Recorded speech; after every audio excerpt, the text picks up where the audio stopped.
footsteps came at midnight. They always did. Down the long corridor of the rectory, past the nursery where the children no longer slept, past the study where Reverend Bull had once prayed in silence, past the locked room at the end of the hall where no one went any more. The sound was deliberate, measured, unhurried. The tread of someone who had walked these floors for so long that the wood remembered the rhythm of their step, even when flesh had long since turned to dust. It was June of 1929, and Mabel Smith stood in her nightdress at the top of the stairs, candle trembling in her hand, listening. Her husband slept. The house did not. Behind her, in the darkness of their bedroom, the temperature had dropped so suddenly that her breath now came in visible clouds, though summer warmth pressed against the windows from outside. The footsteps stopped. The silence that followed was worse than the sounds it had been. A waiting silence, a listening silence, as though something stood just beyond the candlelight, patient and eternal, studying her with eyes she could not see. Then from somewhere deep within the rectory's walls came the whisper of a woman's voice, speaking words in a language Mabel did not recognise, and the candle went out. Chapter 1. The Ground Beneath. Good evening and welcome to the Bedside Historian. The night is quiet now, and the world outside has grown small and still. Wherever you are listening from, whether beneath blankets in the darkness, or in some quiet corner where the day has finally released you, thank you for being here. What time is it where you rest tonight? Perhaps the clock has turned past midnight. Or perhaps you are drifting in that soft hour before dawn when the world feels most like a memory. Before we begin, if you find comfort in these stories from history's shadows, please consider subscribing. It helps us continue this work, this gentle descent into the past. Now, let the present fall away. Let us go backward into the Essex marshlands of the 19th century, to a place where the earth itself remembered things that men had tried to forget. The land was wrong long before the rectory rose upon it. The villagers of Borley knew this in the way that people know the shape of their own nightmares, a knowledge carried not in words but in the careful avoidance of certain paths, certain fields, certain stretches of ground where the mist gathered too thickly and the silence felt too deep. The soil there was black and rich, fed by centuries of decay, and it lay along the border between Essex and Suffolk in a landscape of low hills and winding streams, where the Romans had once marched, and where long after Rome fell, the Benedictines had come to build their monastery. That was in the 12th century, when England was still half wild and the church sought to tame the wilderness through prayer and stone. The monks raised their walls and planted their gardens and lived their cloistered lives in service to a god who seemed very far away in that remote and marshy place. They walked their cloisters in silence. They copied manuscripts by candlelight. They buried their dead in consecrated ground and believed that their prayers would keep the darkness at bay. But something happened there. The records do not say what. In the parish histories and monastic chronicles, there are only gaps, careful silences, the kind of omissions that suggest a story too troubling to commit to parchment. By the 14th century, the monastery was abandoned. The stones were carried away by local farmers who needed material for walls and foundations, and the land returned to wildness, to bramble and nettle, and the slow creep of forgetting. Yet the villagers did not forget. They told stories in low voices, stories about a nun who had loved a monk, stories about a coach that drove through the night pulled by headless horses, stories about voices heard in the fog and figures seen walking where no path remained. These were the kinds of tales that every English village harboured, born from boredom and superstition in the long dark winters when imagination filled the gaps that reason could not reach. But in Borley the stories persisted with a peculiar consistency, passed from generation to generation, and the land remained empty, even as the country around it filled with farms and cottages and the orderly progress of Victorian improvement. Then in 1862 the Reverend Henry Bull decided to build a rectory there. He was a man of God and a man of his age, which meant he believed in progress and propriety and the civilizing power of the Anglican Church. He had been appointed to the living of Borley, a small parish with a medieval church and a scattered congregation of farmers and labourers, and he required a suitable house for himself and his growing family. The old rectory was too small, cramped and damp and unsuitable for a man of his station.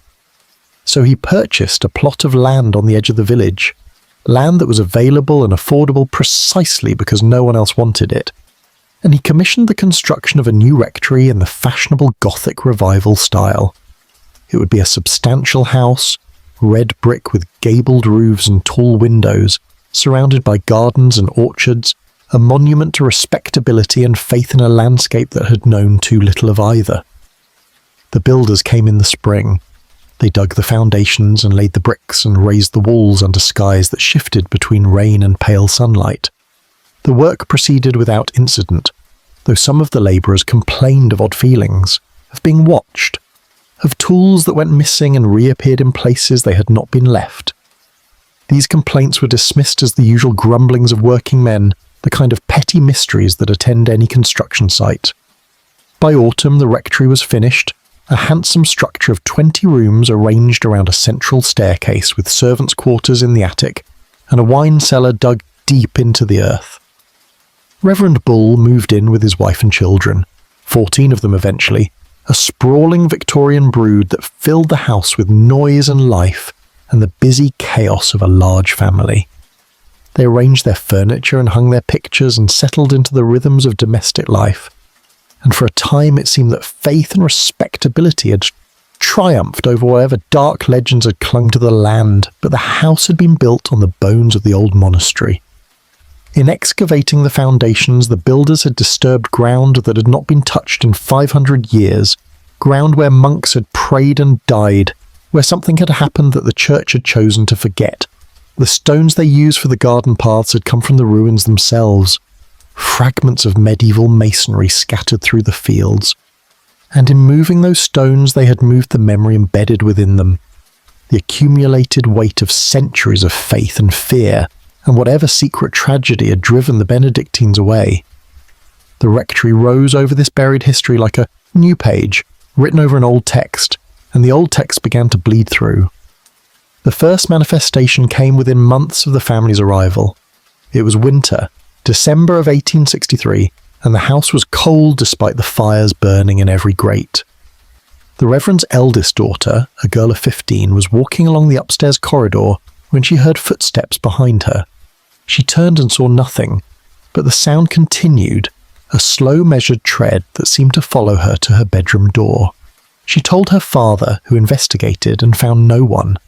The servants were questioned and denied being in that part of the house. The incident was noted and then forgotten, as such things often are, dismissed as the settling of timbers or the tricks of acoustics in a new building. But the footsteps returned.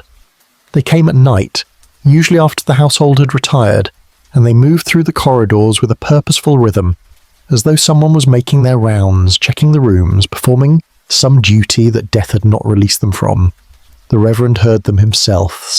His wife heard them. The children heard them. They learned to recognize the pattern, to distinguish the phantom tread from the ordinary sounds of a house full of people, and in time they learned to ignore it, to turn over in their beds and go back to sleep, accepting the footsteps as one might accept the chiming of a distant clock. Then came the figure in the garden.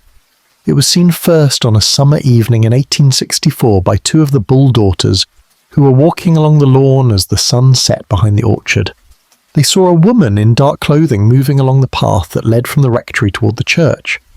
She wore what appeared to be a nun's habit, though there were no Catholic convents anywhere near Borley, and she moved with a slow gliding motion that made no sound on the gravel. The girls called out, but the figure did not respond. They ran toward her, curious and unafraid in the way of children, but as they approached she vanished, not gradually, not by walking away, but simply ceased to be there, as though she had been a trick of the failing light. They told their father. He listened with the patience of man accustomed to the imaginative exaggerations of young girls. But when the figure was seen again a week later by a housemaid, and then again by the Reverend himself, the matter took on a different character. The nun as she came to be called, walked always at twilight. She followed the same path, from the rectory garden toward the churchyard, moving through the grounds as though engaged in some ancient routine, some journey she had made so many times in life that death could not break the habit. She was seen by visitors and by members of the household, by believers and skeptics alike, and her appearances became so regular that the family began to anticipate them, to watch for her in the summer evenings when the light turned gold and the shadows grew long. Some said she was beautiful, others said her face was hidden. All agreed that there was a profound sadness about her, a sense of unfinished business, of grief that had outlasted the body that once contained it. The Reverend made inquiries. He searched the parish records and found mention of the old monastery, of the Benedictine community that had occupied the land in the medieval period, but no specific record of any nun, no explanation for why such a figure might haunt these grounds. The Catholic Church had been suppressed in England for 3 centuries. Whatever this presence was, it came from a time before the Reformation, before the dissolution of the monasteries, before the modern world had imposed its order on the wild and superstitious past. Other phenomena accumulated slowly like sediment. Objects moved, doors opened and closed without hands touching them. Cold spots appeared in certain rooms, pockets of frigid air that persisted even in summer, as though the temperature itself was a manifestation of something that drew heat from the world around it. Servants complained of being touched, of feeling unseen hands on their shoulders or pressure against their backs as they climbed the stairs. The children reported seeing faces at windows, pale shapes that watched from the glass and vanished when approached. A coach was heard late at night, the sound of wheels and hooves passing along the drive, though no vehicle was ever seen. And this matched the old village stories about the phantom coach, the legend that predated the rectory by centuries. The Reverend documented these events in letters and journals, not with the fevered excitement of a believer in spirits, but with the careful precision of a naturalist observing an unfamiliar species. He was a rational man living in a rational age, and he sought rational explanations even as the evidence accumulated that something beyond reason was at work in his home. The house had become a threshold, a place where the boundary between the living and the dead grew thin, and the Bulls had become custodians not just of a parish but of whatever restless memory inhabited the ground beneath their feet. They did not flee. Flight would have meant abandoning the living, the work of ministry, the duty that had brought them there. So they stayed. They raised their children in the shadow of the unexplained. They prayed in the church that stood 100 yards from their door, built on foundations that might well have been part of the original monastery. And at twilight, when the nun walked her ancient path through the garden, they watched from the windows and wondered what sin or sorrow kept her bound to this place, what story the earth remembered that the records had forgotten. The rectory stood solid and respectable in the daylight, but at night it became something else, a house built over a grave, and the grave was restless. Chapter 2. The Reverend and His Ghosts. Reverend Henry Dawson Ellis Bull was not a man given to hysteria or superstition. He had been educated at Cambridge, ordained in the Church of England, and raised in the rational confidence of Victorian Britain, a world of railways and telegraphs and the steady march of progress that seemed to promise an end to darkness in all its forms. He believed in God and duty and the perfectibility of man through Christian virtue, and he approached the phenomena in his house with the same methodical curiosity he applied to his sermons and his pastoral care. If there were ghosts at Borley Rectory, and increasingly it seemed there were, then they must be understood, catalogued, perhaps even reasoned with. They were not demons. They did not threaten.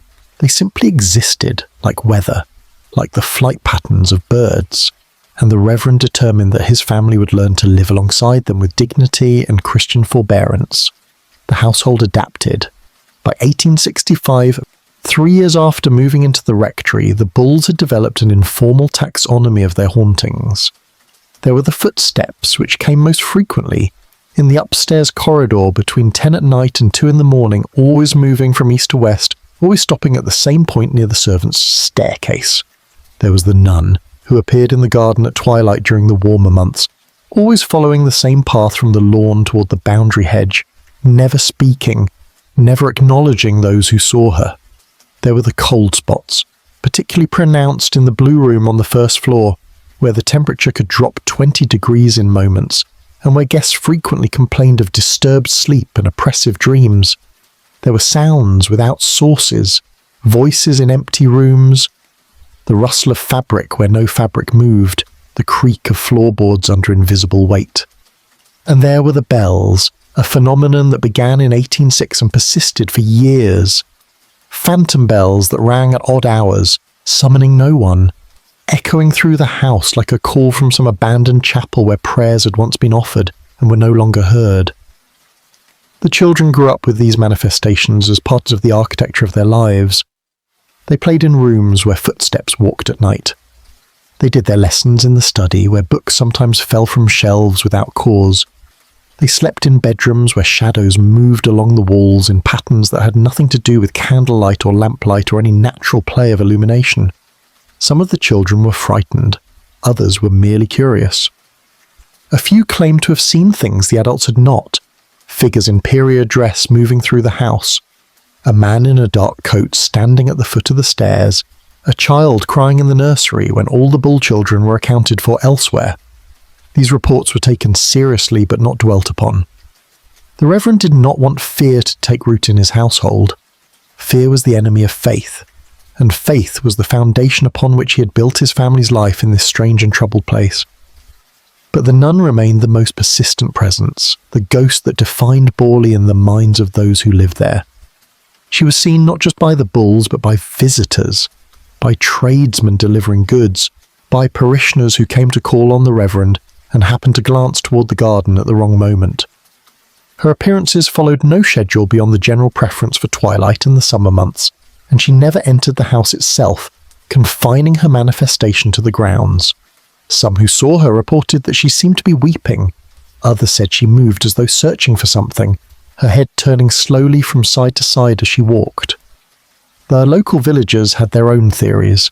They said she was the spirit of a nun from the old monastery who had broken her vows and been walled up alive as punishment, or that she had been murdered by a monk she had loved, or that she had drowned herself in the nearby stream after bearing a child in secret. These stories had the shape of folklore, the kind of narratives that communities construct to explain the inexplicable. But they all agreed on one detail: the nun was bound to the land by tragedy, by something unresolved, and she would walk there until Judgment Day, or until whatever wrong had been done to her was somehow made right. The Reverend attempted to communicate with the spirit. On several occasions he walked the garden path at twilight, positioning himself where the thin nun was known to appear, and he addressed her aloud in prayer, offering Christian comfort and the promise of rest. She appeared once while he stood there, materializing some 20 feet distant, and he spoke to her gently, asking if there was anything he could do, any service he could render, to ease her passage to whatever realm awaited her. She did not respond. She continued her slow walk as though he were not there, as though the living and the dead occupied the same space but could not truly perceive one another except in glimpses, in moments when the veil thinned and both worlds became briefly visible to each other. The Reverend stood still and watched her pass. As she reached the hedge, she faded, growing translucent and then transparent and then gone, absorbed back into whatever dimension held her between manifestations. He returned to the house and wrote in his journal that he had witnessed a soul in torment, but that his prayers seemed to have no effect, and he wondered if the torment was of such ancient origin that modern faith could not reach it. The servants posed a greater problem than the ghosts. Maids and footmen and cooks could tolerate many things: low wages, long hours, the demands of a large household, but they drew the line at supernatural disturbances. The rectory had difficulty keeping staff. Girls arrived from the village with high hopes and left within weeks, pale and shaken, unwilling to discuss what they had seen or heard, but adamant that they would not return. The Bulls cycled through housekeepers and kitchen staff at a rate that became embarrassing, and eventually they were forced to hire from farther afield, bringing in servants from neighbouring counties who had not heard the stories and could be persuaded to stay longer before the phenomena wore down their nerves. Some lasted months, a few lasted years, but all eventually left, and their accounts, carried back to their home villages, spread the reputation of Borley Rectory across Essex and beyond. It became known as a haunted house, a place where the dead walked, and this reputation attracted a certain kind of visitor: spiritualists, amateur ghost hunters, curiosity seekers who arrived unannounced and asked to be shown the nun or the blue room or whatever other manifestation had caught their fancy. The Reverend tolerated these intrusions with strained patience. He was not running a circus. He was attempting to minister to a parish and raise a family, and the notoriety was unwelcome. But he could not deny what was happening, and he could not keep it secret. And so Borley entered the public consciousness as a place where the supernatural was not legend, but documented fact, witnessed by dozens of people over many years. In 1876, the Reverend's health began to fail. He was approaching 60, and the years at Borley had worn on him. The stress of maintaining a respectable household in a house that refused to behave respectably. The weight of watching his children grow up in the shadow of the unexplained. He suffered from headaches and chest pains and a persistent fatigue that rest did not relieve. His wife urged him to request a transfer, to seek a new living in some ordinary parish where the only spirits were metaphorical and the only hauntings were those of conscience and memory. But he refused. He had come to Borley as a young man full of faith and vigour, and he would not abandon his post simply because the work had proven stranger than expected. He would die there if necessary. And in 1892, he did. He passed away in his bed on a summer morning, surrounded by his family, and his last words, according to his wife, were a prayer for the soul of the nun, that she might find peace in the world to come if she could not find it in this one. The funeral was held in the church at Borley, the small medieval building where the Reverend had preached for 30 years, and he was buried in the churchyard beneath a simple stone. The rectory passed to his eldest son, Harry Bull, who had followed his father into the ministry, and who inherited not just the living but the hauntings that came with it. Harry was a different kind of man than his father. Where Henry had been cautious and methodical, Harry was fascinated by the supernatural, drawn to it with an enthusiasm that bordered on obsession. He welcomed the phenomena. He encouraged them. He spent hours in the blue room, waiting for manifestations, and he claimed to have communicated with spirits through automatic writing, allowing his hand to move across the page while some invisible presence guided the pen. The messages he received were fragmentary and cryptic, references to monks and nuns and betrayals and walls built over living bodies, and he compiled these fragments into a narrative that matched the local legends, but added new details, new layers of tragedy to the story of Borley's ghosts. Under Harry Bull's tenure, the activity in the house intensified. It was as though the spirits recognised in him a more receptive audience, someone who not only tolerated their presence but actively sought it, and they responded with greater boldness. The nun appeared more frequently, sometimes in daylight, sometimes inside the house itself, rather than confined to the garden. Phantom figures were seen in multiple rooms. Not just fleeting shadows, but solid forms that stood in doorways or sat in chairs and vanished when approached. Objects moved with increasing regularity. Pictures fell from walls, dishes shattered, furniture was found rearranged in the morning, though no one had touched it during the night. The servants, what few remained, reported being pushed and pinched by invisible hands, and one maid fled the house in hysterics after claiming that something had grabbed her ankle as she climbed the stairs and tried to pull her down. Harry documented all of this with the excitement of a scientist on the verge of a breakthrough, convinced that he was living in a laboratory of the supernatural, a place where the boundary between worlds was so thin that with the right approach, the right questions, he might finally understand what the dead wanted, what kept them bound to the earth, and how their suffering might be ended. But he never found those answers. The dead did not explain themselves. They manifested and vanished, appeared and disappeared, walked their ancient paths and rang their phantom bells, and no amount of inquiry or encouragement brought Harry any closer to understanding them. He lived in the rectory for 35 years, from 1892 until his death in 27, and in that time the house became famous not just in Essex but across England, written about in journals of psychical research, and visited by members of the Society for Psychical Research, who came with instruments and notebooks and left with more questions than they arrived with. Harry Bull died, as his father had, in his bed, in the house that had been his inheritance and his obsession, and when he died, the phenomena did not die with him. They persisted. They waited. And the rectory, emptied of the Bull family for the first time in 65 years, stood silent in the Essex countryside, its windows dark, its rooms cold, and whatever dwelt within its walls prepared for the next occupants, the next witnesses to the long haunting that showed no signs of ending.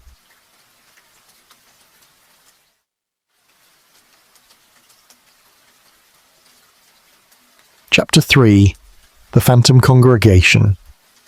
The years under Reverend Harry Bull transformed Borley Rectory from a private haunting into a public spectacle, though that was never his intention. Harry had hoped to understand the phenomena, to catalogue and perhaps communicate with whatever intelligences moved through his home, but what he achieved instead was documentation. A vast accumulation of testimony and incident that turned the rectory into the most thoroughly witnessed haunted house in England. Where his father had been discreet, Harry was open. Where Henry had discouraged visitors, Harry welcomed them, believing that multiple witnesses strengthened the case for the supernatural, and that perhaps among those witnesses might be someone with the knowledge or sensitivity to finally pierce the veil that separated the living from the dead. The guests came in a steady stream during the latter decades of the 19th century and into the 20th. They were spiritualists and psychical researchers, members of learned societies and amateur enthusiasts, journalists seeking stories and clergymen seeking explanations. They stayed in the Blue Room, the epicenter of the cold and the strange, and they sat up through the night recording temperature drops and unexplained sounds, and the peculiar sensation of being watched by something that had no eyes. Some left convinced, others departed skeptical but disturbed, unable to explain what they had experienced, but equally unable to dismiss it as fraud or imagination. The testimony accumulated in journals and letters and newspaper articles, each account adding another layer to the legend of Borley, and by the turn of the century the rectory had earned a reputation that extended far beyond the village where it stood. The nun continued her twilight walks, but she was no longer the only apparition regularly reported. A phantom coach was heard more frequently now, the sound of wheels and hooves thundering past the rectory at night, though no vehicle was ever seen.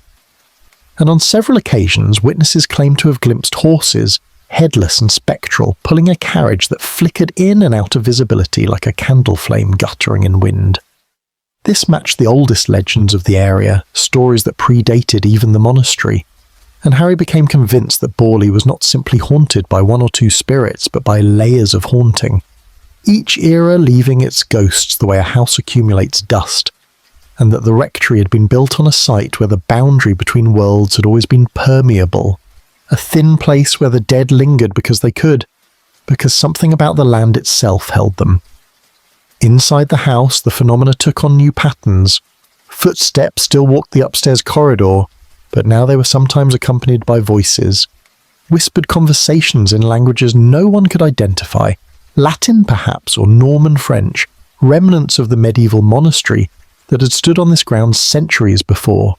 The bells rang with increasing frequency, phantom bells that summoned phantom worshippers to phantom services, and on more than one occasion guests reported hearing what sounded like plain chant, the ancient monastics singing echoing through the walls, as though the building itself remembered the prayers that had once been offered within the vanished monastery, and was replaying them like a phonograph trapped in an endless loop.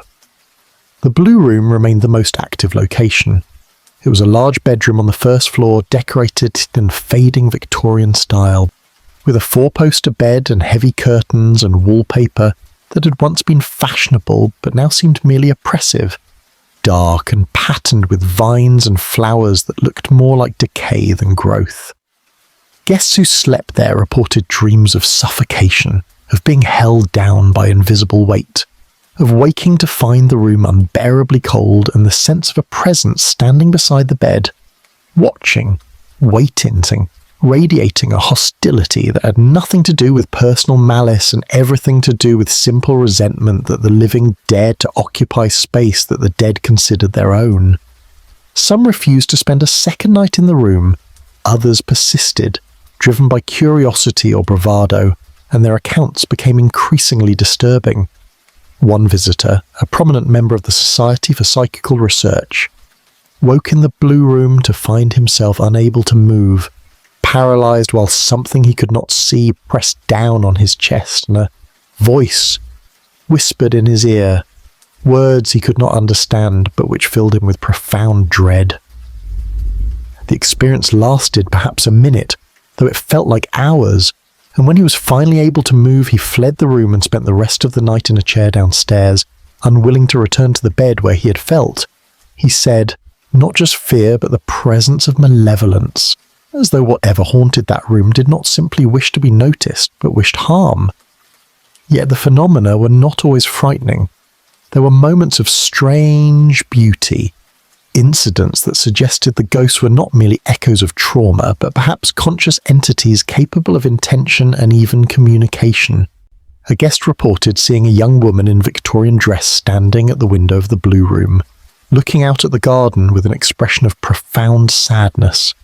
And when the guest approached and asked if she needed help, the figure turned and smiled, a smile of such sweetness and sorrow that the guest began to weep without knowing why. And then the figure faded, dissolving into afternoon sunlight as though she had been made of nothing more substantial than memory and regret. Another visitor heard music one evening, the sound of a piano playing somewhere in the house, a piece he recognised as Chopin, melancholy and beautiful, and when he went to investigate he found the drawing room empty, the piano untouched. Its keys still and silent, though the music continued for several minutes more before trailing away into silence that felt heavier than the music had been. Harry Bull encouraged these encounters. He believed that the spirits were trying to communicate, that they had messages or needs that the living might fulfill, if only they could understand the language of the dead. He spent hours attempting to make contact through various methods popular in the spiritualist movement of the time: table rapping, automatic writing, seances conducted with willing guests who sat in the darkened drawing room holding hands while Harry asked questions and waited for responses. The results were mixed. Sometimes there were knocks, rhythmic patterns that seemed to answer yes or no to questions about the monastery, about the nun, about why these spirits remained. Other times there was nothing, or worse than nothing, a sense that something was present but refused to communicate, sullen or angry, or simply beyond the reach of the crude methods being employed to summon it. Harry filled notebooks with transcripts of these sessions, fragmentary messages that spoke of betrayal and murder and walls and darkness, but nothing coherent ever emerged, nothing that could be verified or used to construct a definitive explanation for the haunting.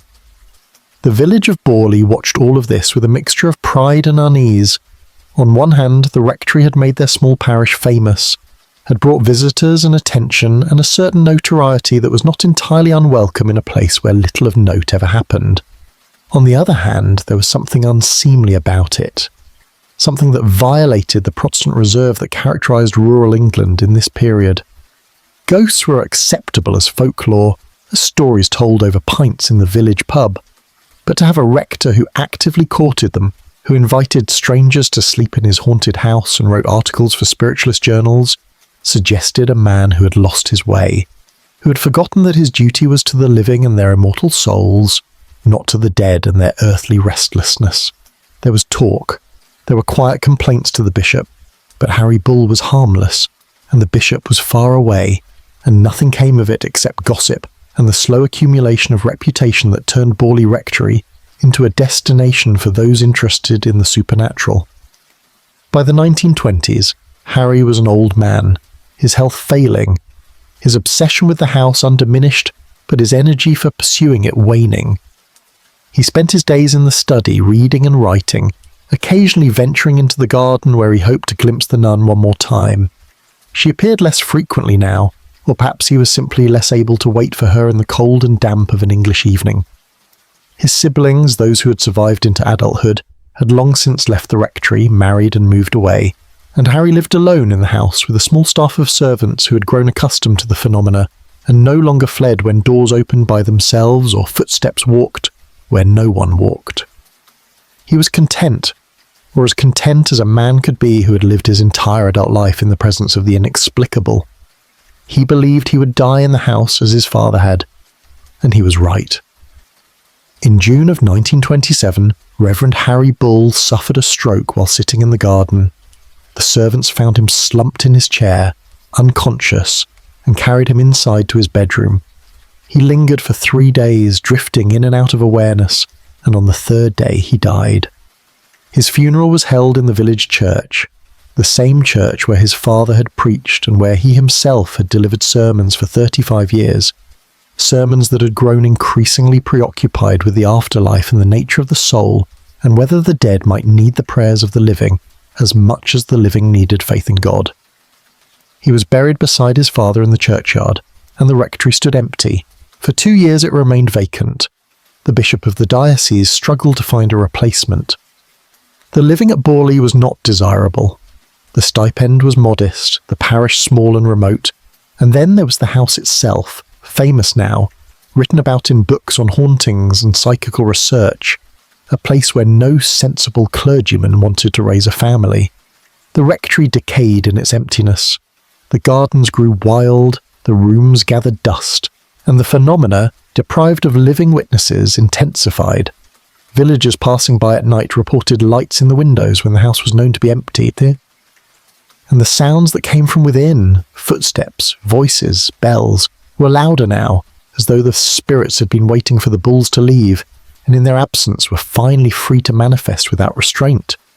The nun was seen more often during those empty years than she had been in decades, walking her path through the overgrown garden night after night, and some who saw her said she looked different now, more solid, more real, as though the absence of the living gave her greater substance, allowed her to draw energy from the land itself, rather than depending on the presence of witnesses to give her form.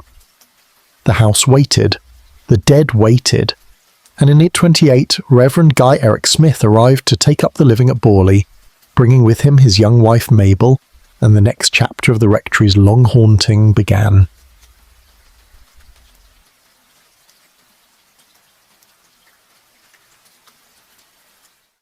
Chapter 4. The Passing of the Old Order. When Reverend Guy Eric Smith first saw Borley Rectory in the autumn of 1928, he thought it looked like a place where someone might be happy. It stood solid and red-bricked among its gardens, its gabled roofs dark against the Essex sky, and though the grounds had grown somewhat wild during the 2 years of vacancy, there was still an air of Victorian respectability about it, a sense that this was a proper house for a proper clergyman and his wife to begin their proper life together.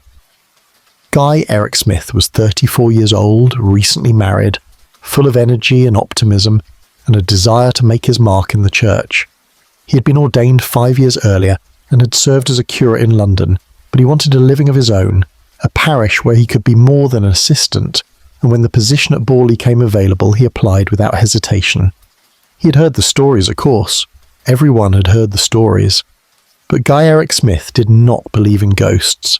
He was a modern man, educated at Oxford, trained in theology and philosophy, and he understood that hauntings were psychological phenomena, products of suggestion and expectation, and the natural human tendency to see patterns where none existed. The stories about Borley were just that, stories, kept alive by the eccentricities of Henry Bull and the credulity of those who had visited the house hoping to experience something supernatural. The new rector would bring sanity and order to Borley, and the ghosts, if they had ever existed at all, would fade like morning mist under the light of reason.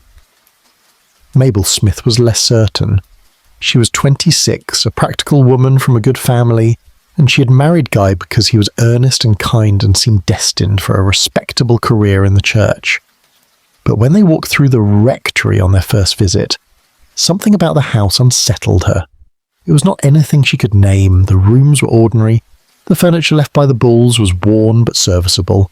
The layout was typical of Victorian construction, but there was a feeling in the air, a heaviness, as though the house had been holding its breath for a long time and had not yet decided whether to exhale or scream. She said nothing to her husband. She did not want to seem foolish or superstitious, but she noticed that the rooms were very cold, colder than the October weather warranted, and that certain doorways made her hesitate before crossing them, as though some instinct warned her not to enter, though she could not say why. They moved in on a grey morning in late October. The village turned out to help, farmers and their wives carrying boxes and furniture, welcoming the new rector and his wife with the reserved friendliness that characterised rural England. The house came alive with activity, voices echoing through rooms that had been torn, footsteps breaking the stillness that had accumulated over 2 empty years. By evening the Smiths were settled, or as settled as one could be in a house full of unfamiliar shadows and strange acoustics. They ate dinner in the dining room, a cold meal prepared by Mabel since they had not yet hired a cook, and afterward Guy retreated to the study to unpack his books while Mabel went upstairs to arrange their bedroom. The first incident occurred that night. They had retired early, exhausted from the move, and were lying in the darkness of the blue room, which they had chosen as their bedroom because it was the largest and had the best view of the garden. Mabel was drifting towards sleep when she heard footsteps in the corridor outside their door. They were slow and deliberate, the tread of someone walking with purpose, and they stopped directly outside the bedroom. She opened her eyes and listened. Beside her, Guy was already asleep, his breathing deep and even. The footsteps resumed, moving away down the corridor toward the servants' stairs, and Mabel told herself it was the house settling, old wood contracting in the cool night air. But she knew the sound of footsteps, and she knew the difference between timber creaking and someone walking, and what she had heard was someone walking. She lay awake for a long time, listening, but the sound did not return, and eventually she slept. The footsteps came again the next night, and the night after that. Always at the same time, always following the same route, always stopping outside their bedroom door before moving on. After the third night, Mabel mentioned it to Guy. He listened and nodded, and suggested that perhaps the house had rats, that rodents moving through the walls might sound like footsteps, and he would set traps in the morning. But the traps caught nothing, and the footsteps continued, and after a week Mabel stopped mentioning them because she could see that her husband did not want to discuss it, that acknowledging the sounds would mean acknowledging that the stories about the house might be true, and Guy was not ready to make that acknowledgement. Other things began to happen. A door that Mabel knew she had closed would be found standing open. Objects moved. A book left on the study's desk would appear on the mantelpiece. A cup placed in the kitchen would be discovered in the drawing room. These were small things, easily dismissed as forgetfulness or the mistakes of a household still adjusting to a new environment. But they accumulated, and with each incident Mabel felt the house pressing against her, testing her, waiting to see how much she would tolerate before she demanded they leave. She said nothing. She was a clergyman's wife, and flight was not an option. Their entire future depended on Guy's success at Borley, and she would not be the one to sabotage that future because she was frightened of shadows and footsteps and doors that would not stay closed. In December they hired a maid, a girl from the village named Mary, who was young and cheerful and desperately in need of employment. Mary lasted 3 days. On the morning of the 4th day she appeared in the kitchen pale and shaking and told Mabel that she could not stay, that something had touched her in the night, had grabbed her arm as she lay in bed in the servants' quarters, and when she had lit the candle there was no one there, but the room was freezing and she had heard breathing, slow and deliberate, the breathing of someone standing very close though she could see no one. She apologised and left, and the Smiths were alone in the house again. Guy insisted on investigating. That evening he went to the servants' quarters with a lantern and examined the room where Mary had slept. He found nothing unusual, no draughts that might explain the cold, no signs of intrusion, no rational explanation for the girl's terror. But as he stood there, lantern in hand, the temperature in the room dropped so suddenly that his breath became visible in clouds, and he heard it himself, the breathing Mary had described, a slow rhythmic sound that seemed to come from everywhere and nowhere, filling the room like the exhalation of something immense and invisible. He stood frozen, listening, and then the breathing stopped, and the temperature returned to normal, and he was alone in an empty room with his lantern and his racing heart. He went downstairs and told Mabel what had happened. They sat together in the drawing room, and for the first time since arriving at Borley, they discussed the possibility that the house might actually be haunted, that the stories might not be folklore but documentation, and that they were living in a place where the dead walked. Guy's faith told him that such things should not be possible, that the souls of the deceased went to God or to judgment and did not linger in cold rooms breathing like the living.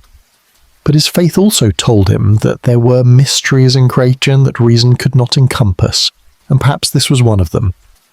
They decided to stay. They would not be driven out by fear. They would continue their ministry, serve their parish, and trust that whatever haunted Borley Rectory was not malevolent, merely present, a fact of the house like the plumbing or the roof, but the phenomena escalated. In January of AMP 29, Mabel saw the nun. She had heard about the nun from the villagers, the famous ghost that had walked the garden for 60 years. But she had dismissed it as legend until the afternoon she glanced out the drawing room window and saw a figure in dark robes moving along the path toward the hedge. The figure was perhaps 30 yards distant, moving slowly, and Mabel's first thought was that it was a visitor, someone from the village come to call. But the clothing was wrong, no one dressed like that anymore, in the long medieval habit of a nun from a vanished order. And as Mabel watched, the figure reached the hedge and simply faded, grew transparent and then invisible, absorbed back into the winter afternoon as though she had never been there at all. Mabel stood at the window for a long time, her hand pressed against the glass, and when Guy came into the room, she told him what she had seen. He went to the window and looked out at the empty garden, and said nothing. That night Mabel woke to find the bedroom unbearably cold. She could see her breath in the darkness, and beside her Guy was shivering in his sleep. She reached for the blankets to pull them higher, and her hand touched something else, something cold and solid that should not have been there, and she snatched her hand back with a gasp. She fumbled for the matches on the bedside table, struck one, and in the brief flare of light she saw a figure standing at the foot of their bed, a woman in dark robes with a pale face and eyes that reflected the matchlight like coins. The match went out. Mabel screamed. Guy woke and lit the lamp, and the room was empty. Nothing there but the two of them and the ordinary furniture of the bedroom and the cold that would not lift despite the lamp's heat. They did not sleep for the rest of that night. They sat in bed with the lamp burning and did not speak, because what was there to say? Because they had seen what they had seen, and all the rationality in the world could not explain it away.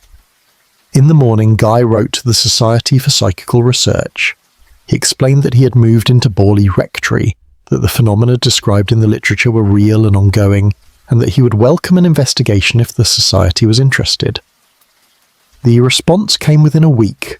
They were very interested, and in June of 1929, Harry Price arrived at Borley, and the haunting entered a new phase, one that would make the rectory famous throughout the world and transform Guy Eric Smith's quiet ministry into something far stranger and more public than he had ever imagined. Chapter 5. The Empty Years. Harry Price was 48 years old when he first arrived at Borley Rectory in the summer of 1929, and he came with a reputation that preceded him like a calling card edged in controversy. He was not a scientist in any formal sense, though he dressed his investigations in the language of science and carried instruments that suggested rigour and method. He had been born into modest circumstances and had risen through sheer force of personality and showmanship and to become Britain's most famous ghost hunter, a man who understood that the public's appetite for the supernatural was insatiable and that fame could be built not on proof but on spectacle, on the careful cultivation of mystery and the suggestion that answers lay just beyond reach. He had investigated dozens of hauntings, exposed fraudulent mediums, written books and articles, and established himself as the authority on psychical research in England, though academic researchers viewed him with suspicion and spiritualists considered him a skeptic who used their beliefs for his own advancement. But none of that mattered to Guy Eric Smith, who was desperate for help understanding what was happening in his house, and who believed that Price, whatever his motives, might have the expertise to make sense of Borley's ghosts.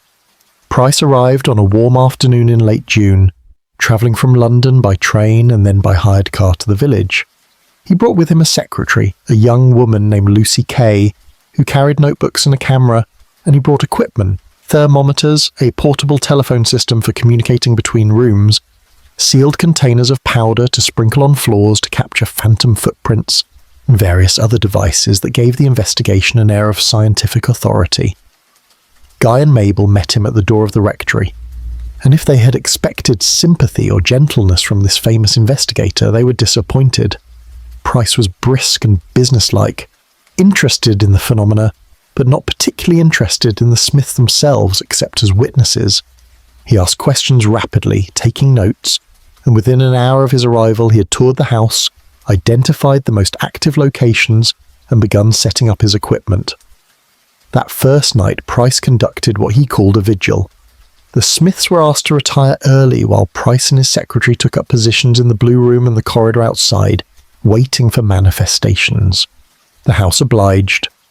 At 11:30, the footsteps began, the familiar sound that had disturbed the Smiths' sleep for 8 months, moving along the corridor with deliberate slowness. Price heard them clearly. He called out, asking if any entity was present to make its presence known by knocking or moving an object. But there was no response beyond the footsteps, which continued to their usual stopping point and then ceased. The temperature in the blue room dropped precipitously, and Lucy Kay, sitting near the window with the thermometer, recorded a fall of 18 degrees in less than 2 minutes. They heard breathing, the same phenomenon that had terrified the former maid, a slow rhythmic sound that seemed to fill the room, and then door downstairs slammed with such force that the entire house shook. Price was delighted. He had witnessed enough to convince him that Borley was genuine, that whatever was happening here was not fraud or imagination but actual paranormal activity. And over the following weeks he returned repeatedly, sometimes staying for days at a time, documenting the phenomena with the thoroughness of a man who understood that documentation was the foundation of credibility. He photographed the house, inside and out. He interviewed the Smiths at length, recording their experiences in detail. He spoke with villagers who had seen the nun or heard the phantom coach, and he searched through local records looking for historical explanations for the haunting. What he discovered was fragmentary.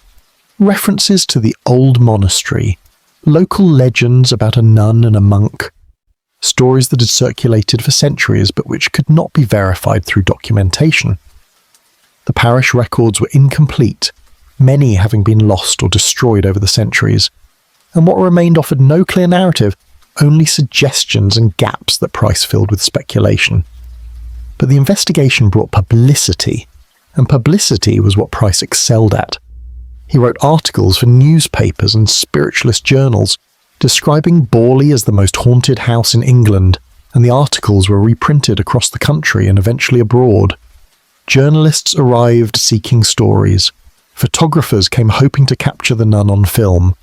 Curiosity seekers appeared at the rectory door asking for tours, and the Smiths, who had hoped Price's investigation would bring clarity and perhaps peace, found instead that their lives had become public property, their home a destination for anyone interested in ghosts. The attention was overwhelming. Guy tried to maintain his pastoral duties, to visit his parishioners and conduct services and be the rector the village needed, but increasingly his time was consumed by visitors and interviews and the demands of living in a house that had become famous. Mabel suffered more than her husband. The phenomena had grown worse since Price's arrival, as though the attention had energized whatever haunted the house, and she found herself the target of manifestations that seemed almost personal. Objects flew across rooms when she entered. Doors slammed in her face. She heard her name whispered in empty corridors, spoken in a voice that was not quite male and not quite female, but something between. Something old and cold and utterly without sympathy. One afternoon she was in the drawing room when a glass paperweight lifted from the desk, hovered in the air for several seconds, and then hurled itself across the room, shattering against the wall inches from her head. She screamed and Guy came running, but by the time he arrived the room was still, nothing moving except the dust motes in the afternoon light and Mabel trembling in the corner, her hand bleeding from a cut where a shard of glass had struck her. By autumn, the Smiths had reached their limit. The house had defeated them, not through dramatic horror, but through the slow accumulation of incidents, the constant pressure of living in a place where nothing stayed where it was put, where sleep was interrupted nightly by footsteps and voices, where even daylight brought no safety because the phenomena no longer confined themselves to darkness. Guy wrote to the bishop requesting a transfer. He did not explain why, did not mention the hauntings or the investigations, or the attention from Price and the press, but simply stated that the living at Borley was not suitable for his family and asked to be reassigned. The bishop, who had been receiving complaints from parishioners about the circus atmosphere surrounding the rectory, agreed with Relief. In April of 130, less than 2 years after arriving at Borley, Guy and Mabel Smith packed their belongings and left. They moved to a quiet parish in Norfolk, far from Essex and far from fame, and they never spoke publicly about their time at Borley Rectory. Mabel would live into old age, but in her final years she told a family member that those 18 months at Borley had been the worst of her life, that she had felt hunted in that house, watched and followed, and resented by something that did not want the living there, and that she thanked God every day that they had escaped before the house claimed them entirely. The rectory stood empty again. The bishop made no immediate effort to find a replacement. The living at Borley had become impossible to fill. No clergyman wanted the position, and those few who inquired withdrew their applications once they learned which parish was being offered. The house decayed through the spring and summer of 1930, its windows dark, its gardens returning to wilderness, and the phenomena continued unchecked. Villagers reported lights moving through the empty rooms at night, and the sounds that came from within grew louder and more frequent. Footsteps, voices, bells, the crash of furniture being overturned, the shatter of glass, all of it echoing through the vacant rectory as though a congregation of ghosts was conducting its own services in the absence of the living. Harry Price returned several times during this period. He had the bishop's permission to investigate, and he used the empty house as a laboratory, conducting overnight vigils with selected observers, setting up equipment to record temperature changes and unexplained sounds, and attempting through various methods to communicate with whatever entities inhabited the building. The results were dramatic. During one overnight session in August of 1930, Price and 3 companions heard what they described as a violent commotion on the upper floor, the sound of heavy objects being dragged and dropped, and when they went upstairs to investigate, they found the corridor in disarray. Furniture moved, pictures torn from walls, and in the blue room every drawer had been pulled from the dresser and emptied onto the floor. No living person had been in the house except the 4 investigators, all of whom had been together in the ground floor drawing room when the commotion began. Price documented the scene with photographs and detailed notes, and the incident became one of the most famous in the history of psychical research, evidence that seemed impossible to explain through any conventional means. But Price's investigations also attracted criticism. Skeptics pointed out that he was often the only witness to the most dramatic phenomena, or that the incidents occurred in circumstances where verification was difficult. There were whispers that Price himself might be staging some of the manifestations, that his desire for fame and his need to maintain his reputation as Britain's foremost ghost hunter might have led him to supplement genuine phenomena with manufactured drama. Price denied these accusations vehemently, and many who worked with him believed he was sincere. But the controversy dogged him throughout his career and would eventually taint his work at Borley, casting doubt on even the most well-documented incidents. The house remained empty through most of 1930. The bishop considered selling it, but who would buy a rectory famous for being haunted, and what would become of the parish if there was no house for the rector? The problem seemed insoluble. Meanwhile, the phenomena continued, witnessed not just by Price and his investigators, but by locals who passed by at night and could not help but see the lights in the windows and hear the sounds that emerged from the building.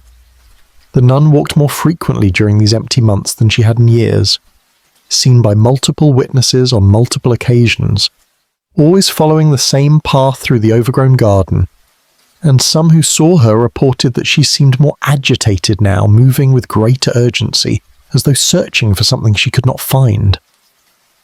In the autumn of 1930, a potential solution appeared. Reverend Lionel Foyster wrote to the bishop expressing interest in the living at Borley. Foyster was in his late 50s, cousin of the Bull family who had grown up hearing stories about the rectory and who was not frightened by its reputation. He needed a position, having recently returned to England after years serving as a missionary in Canada, and he had a young wife named Marian and an adopted daughter, and they needed a home. The bishop, desperate to fill the position and perhaps hoping that a man with family connections to the house might fare better than strangers had, offered Foyster the living. Lionel accepted without hesitation. He had known the Bulls, he had visited the rectory in his youth.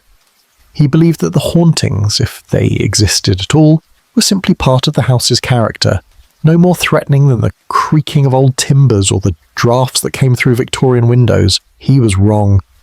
The Foysters would endure 5 years at Borley Rectory, and those years would prove to be the most violent and disturbing in the house's long history, a period when the phenomena reached an intensity that surpassed everything that had come before, when the dead made their presence known not through subtle manifestations but through rage, through assaults, through a fury that seemed directed at the living for daring to occupy space that belonged to the grave.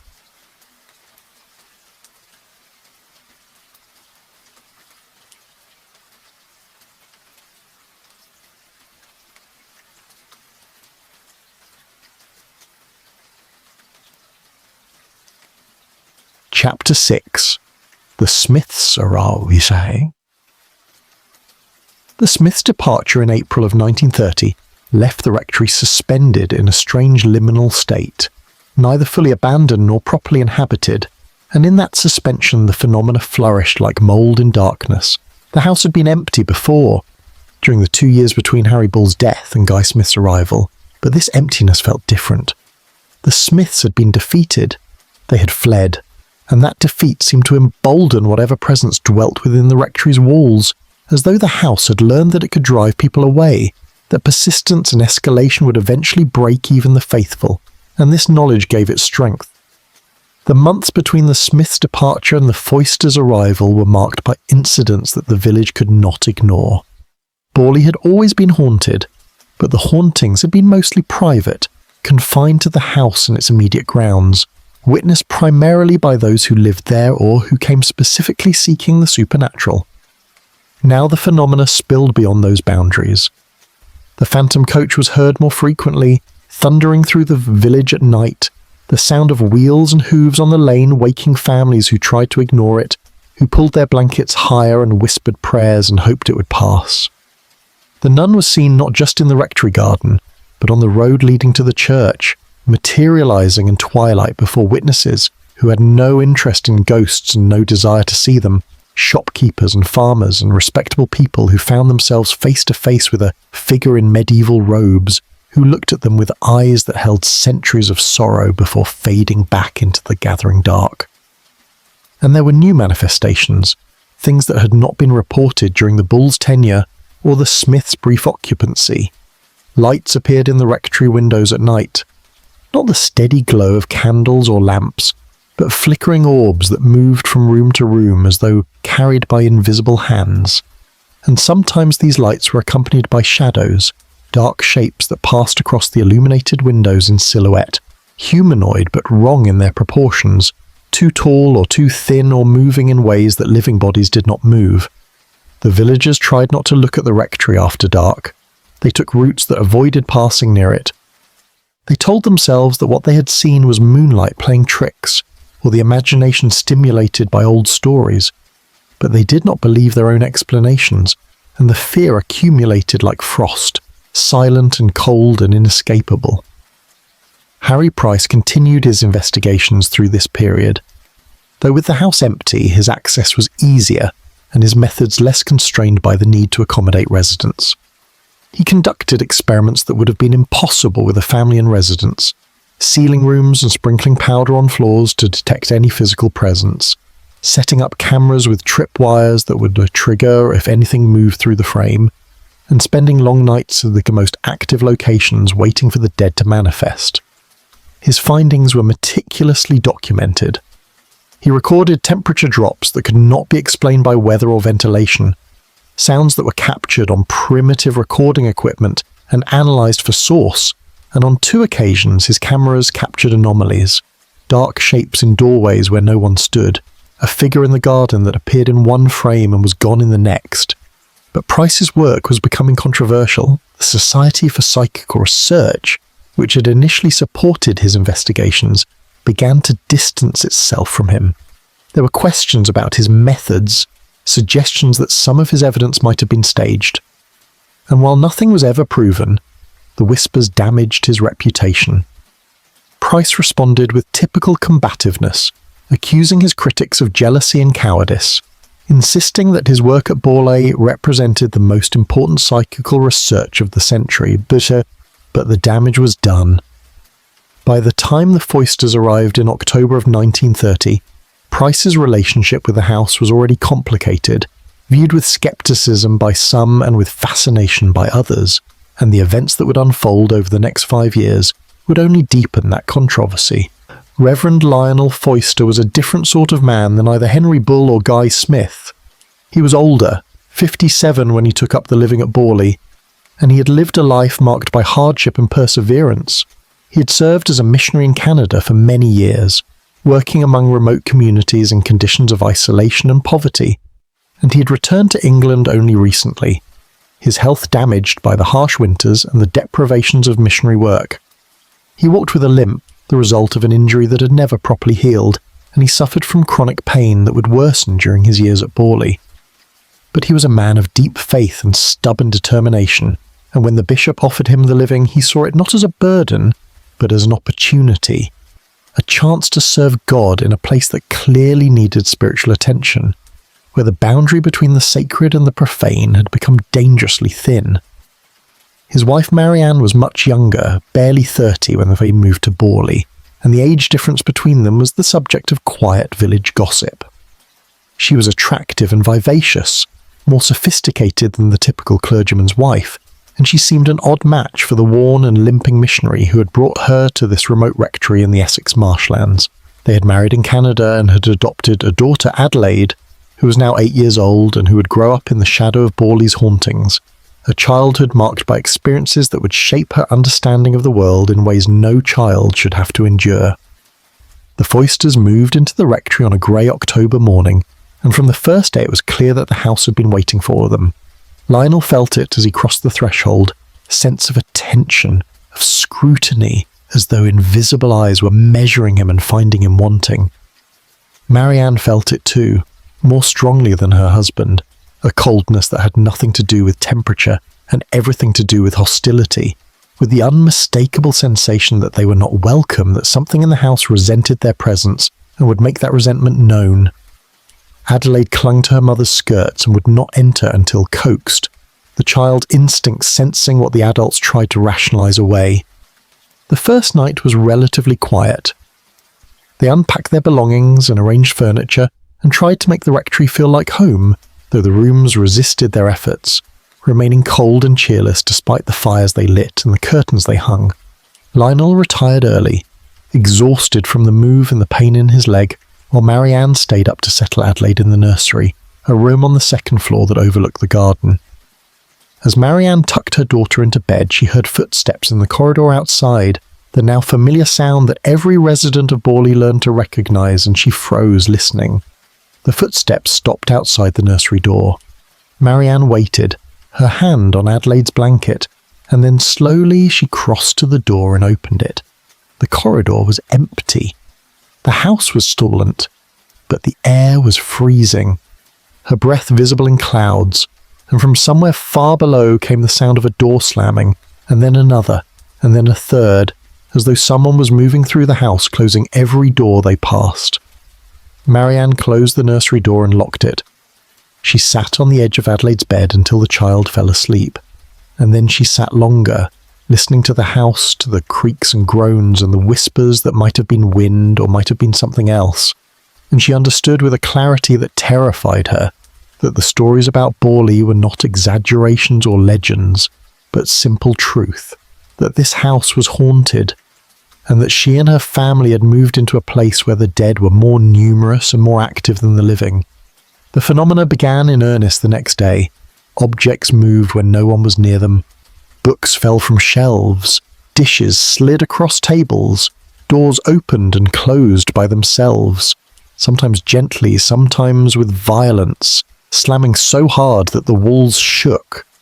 Marianne heard her name called repeatedly, whispered from empty rooms, and when she went to investigate she found nothing, only the echo of her name hanging in the air like smoke. Lionel experienced manifestations as well, though his were different, more confrontational. He would enter a room and feel a presence, something standing just behind him, and when he turned there was nothing, but the sense of being watched never left, and sometimes he felt pressure on his shoulders, as though invisible hands were trying to push him down. Within a week, Adelaide refused to sleep in the nursery. She told her mother that there was a man in the room at night, a man in dark clothes who stood at the foot of her bed and watched her, and when she closed her eyes she could still feel him there, waiting. Marianne moved the child into their bedroom, and Lionel agreed without argument because he had felt the presence too, had stood in the nursery one evening and experienced a malevolence so intense that he had stumbled backward and fled the room, his heart racing, his faith shaken by the realization that whatever haunted this house was not neutral, not merely present, but actively hostile. And then the writing appeared. It was Marianne who found it first, scrawled on the wall of the hallway, in what looked like charcoal or burned wood, letters crudely formed but readable. Marianne, help. She stared at it, uncomprehending, and called for Lionel. He examined the writing, touched it with his fingertips, and found it real, physical, not a trick of light or imagination. Other messages appeared over the following days in different locations, always addressed to Marianne. Marianne, get help. Marianne, light mass prayers. The messages were desperate, pleading, and they suggested that whatever entity was responsible was not trying to frighten but to communicate, that it needed something from Marianne specifically, that it had chosen her for reasons the Foysters could not understand, but the writing was only the beginning. The violence that would characterize the Foysters' tenure at Borley was just starting to manifest, building toward a crescendo that would make their 5 years at the rectory a study in human endurance and the limits of faith when confronted with forces that theology could not explain or contain. Sini.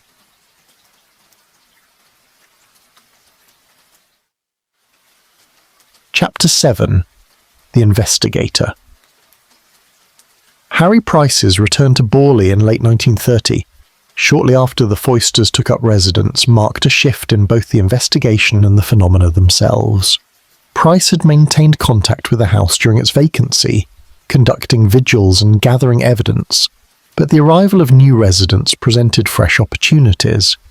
Living witnesses could provide ongoing testimony, and the presence of a family, particularly one that included a child, often seemed to intensify paranormal activity according to the prevailing theories of psychical research. Price approached Lionel Foyster with his customary mixture of professional courtesy and barely concealed eagerness, explaining his previous work at the rectory and requesting permission to continue his investigation. Lionel, who had known about Price's involvement before accepting the living, agreed.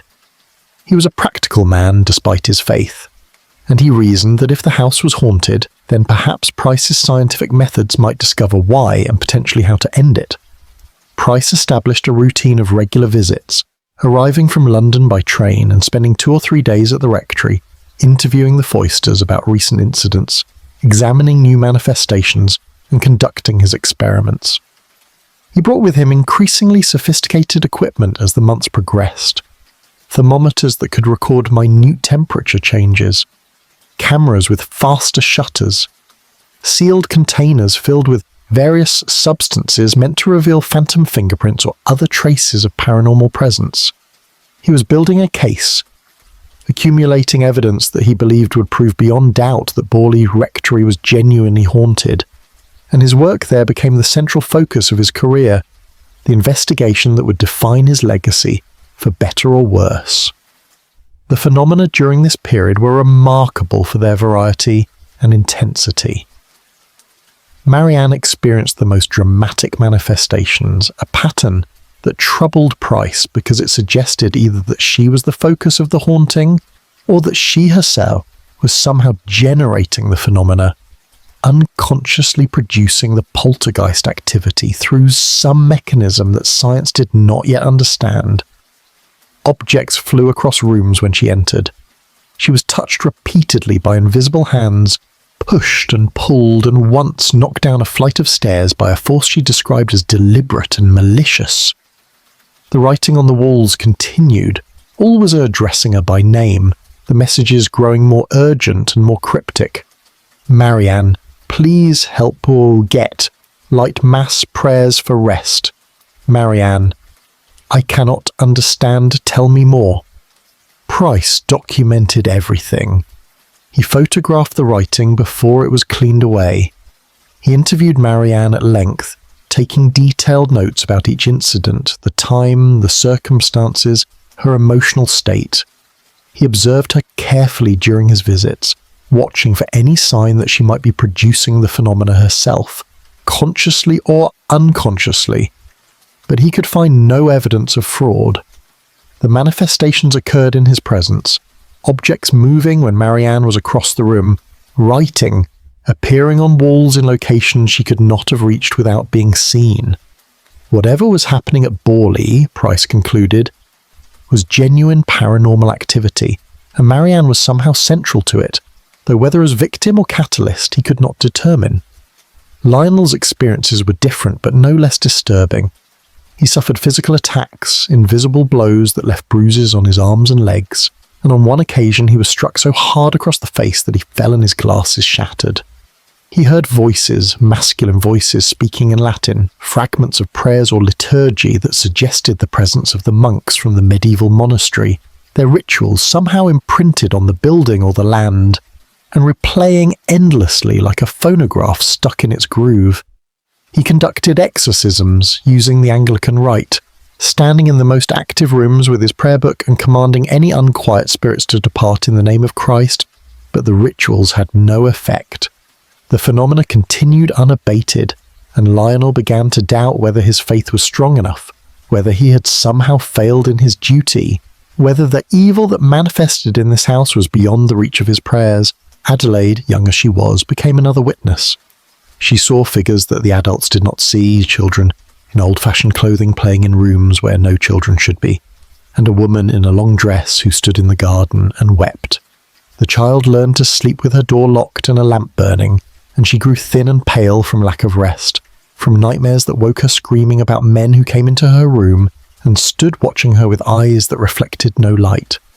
Lionel and Marianne tried to shield her from the worst of it, but in a house where doors opened themselves and voices called from empty rooms, there was no shield adequate to the task, and Adelaide's childhood became defined by fear and strangeness, by the knowledge that the world contained things that should not exist but did. Price's investigation attracted attention, as it always did. Journalists appeared at the rectory seeking interviews. Photographers waited in the garden hoping to capture the nun on film. Other investigators from various psychical research organisations asked permission to conduct their own studies, and the rectory became a destination for anyone interested in the supernatural.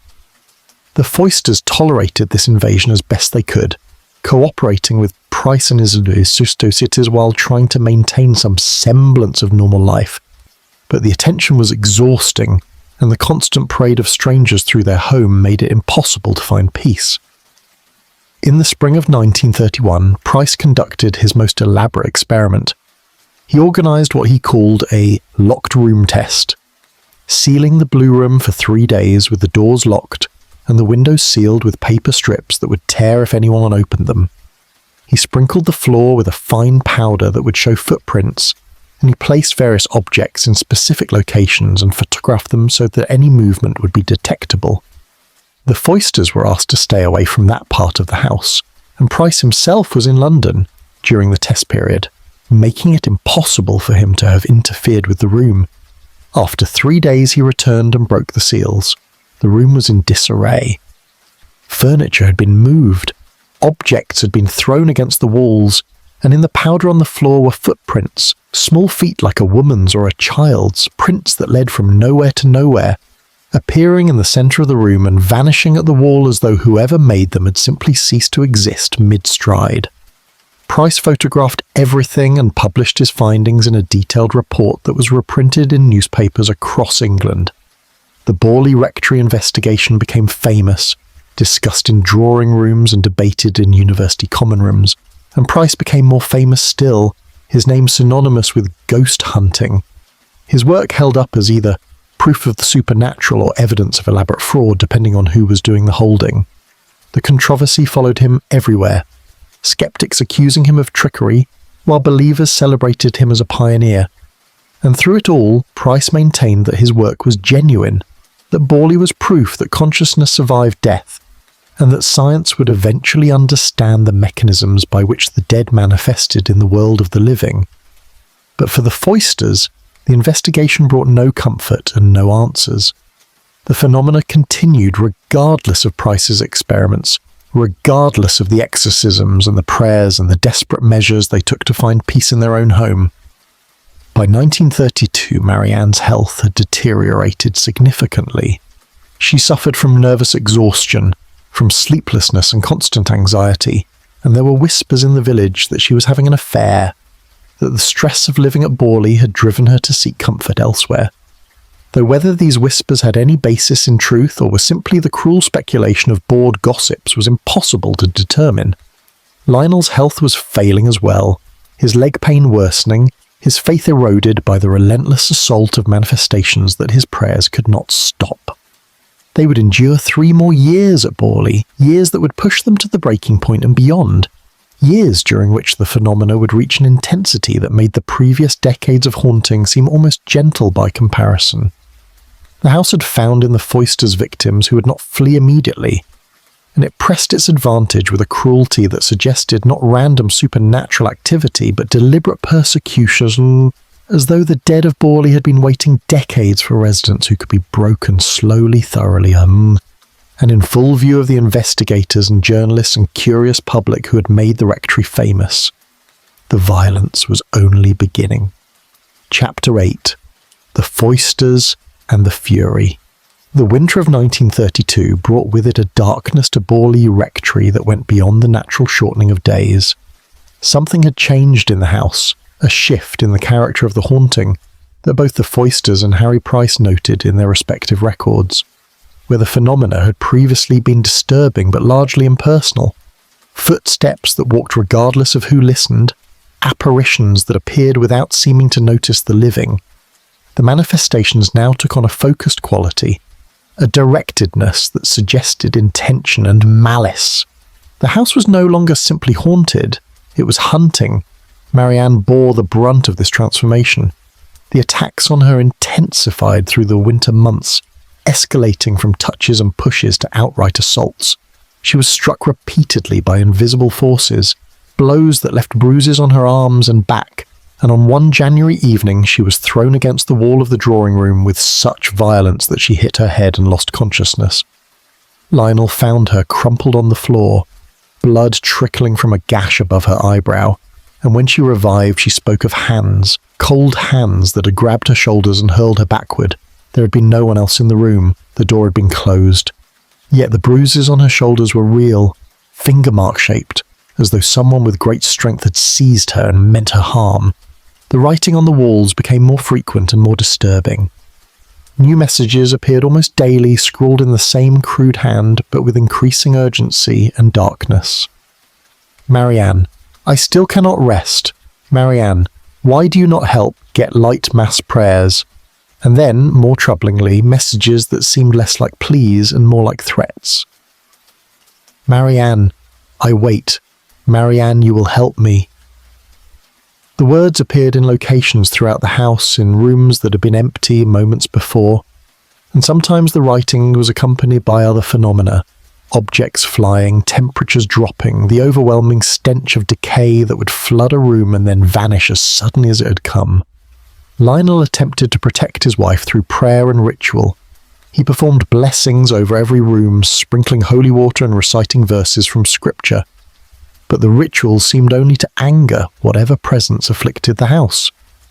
On the night after one particularly thorough blessing, the phenomena erupted with unprecedented violence. Every door in the rectory slammed simultaneously, the sound like thunder shaking the walls, windows rattled in their frames, pictures fell from walls throughout the house. And in the blue room, where Lionel had conducted his most fervent prayers, the furniture was found overturned the next morning, the mattress torn from the bed, and on the wall a message in letters 3 inches high. No. Adelaide was sent away in February of 1933. The decision came after the child woke screaming one night, claiming that something had tried to pull her from her bed, that hands had wrapped around her ankles and dragged her towards the edge of the mattress before she fought free. Marianne found her daughter on the floor, her nightdress torn, her face white with terror, and that was enough. The child was sent to stay with relatives in London, removed from the house that was clearly no place for innocence or youth. Adelaide left without protest, too frightened to argue, and her absence created a hollow in the rectory that the phenomena seemed eager to fill. The manifestations grew louder, more frequent, as though the house missed the child's fear and was determined to find it elsewhere. Harry Price continued his investigations through this period, though his relationship with the Foysters had become strained. Lionel had begun to resent Price's presence, feeling that the investigator treated his family's suffering as data points, that Price was more interested in gathering evidence than in helping them find relief from the persecution they endured. Marianne's feelings toward Price were more complex. She seemed to welcome his visits, to find in him a sympathetic audience for her experiences, someone who believed her, when others in the village had begun to whisper that she was mad or attention-seeking, or possibly even responsible for the phenomena herself. There were rumours, never substantiated, that Marianne and Price had developed a relationship beyond the professional, that she confided in him secrets she would not share with her husband. But whether these rumours had any truth, or were merely the speculation of a village hungry for scandal, remained unclear. Price documented the escalation meticulously. He photographed bruises on Marianne's arms. He recorded her testimony about the attacks. He measured the frequency of manifestations and noted patterns. They were worse at night, worse when Marianne was alone, worse during the new moon, though whether the lunar cycle had any actual correlation or was simply coincidence he could not determine. He brought witnesses, other investigators who could corroborate what was happening, and their testimonies matched the Foysters' accounts.